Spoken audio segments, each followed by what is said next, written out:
As much as the crooked spire, the floodlights of Saltergate acted as a beacon for people arriving at the town or returning to the town. After all, you could just about see the floodlights from the railway.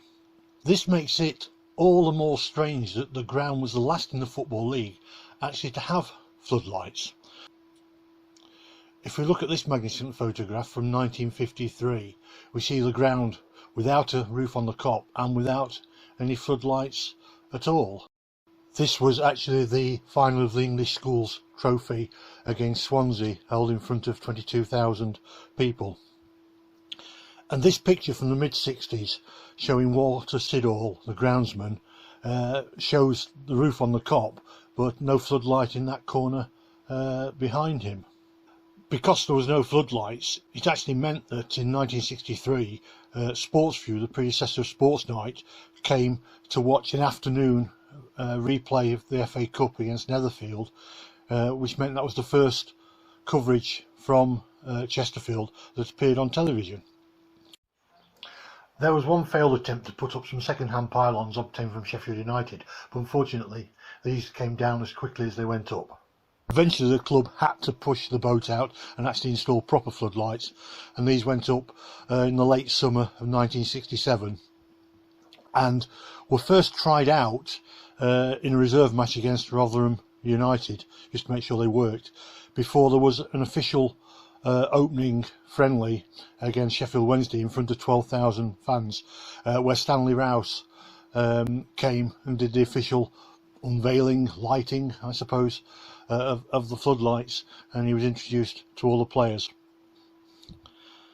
Now, shortly before the last games at Saltergate, when we were doing the filming for the End of an Era DVD, I took the opportunity to climb up the floodlight on the corner of Compton Street and Cross Street.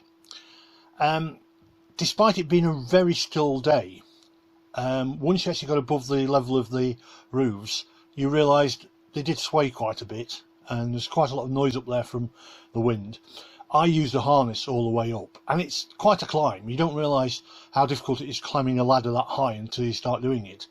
Of course, Ant, the groundsman, just came up behind me with no protection on at all. And when I got to the top, I took a series of photos and this film that you can see showing the ground and the magnificent view you got from that high point in the town all around. You could even see in the distance the work being done on the new stadium on Whittington Moor.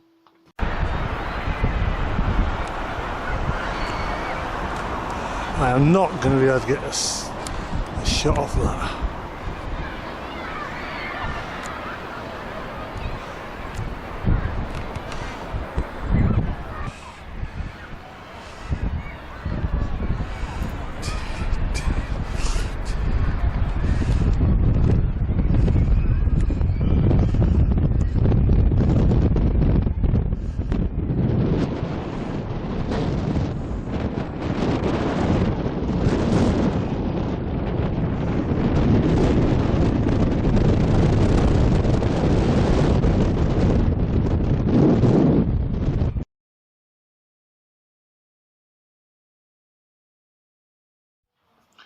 The last game played under floodlights at Saltergate was on the 27th April and was a Midlands Youth Cup semi-final against Shrewsbury.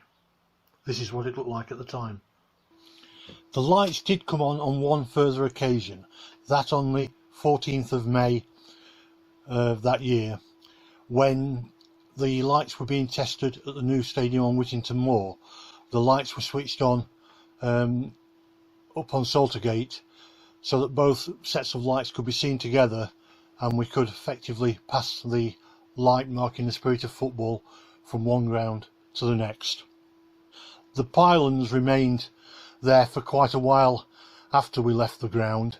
The bulbs went elsewhere, but the pylons were still there until they were finally fetched down, and this is the last one having come down to the ground during the demolition of the old girl. The moment when the lights went off after the final match was captured here by Tina Jenner.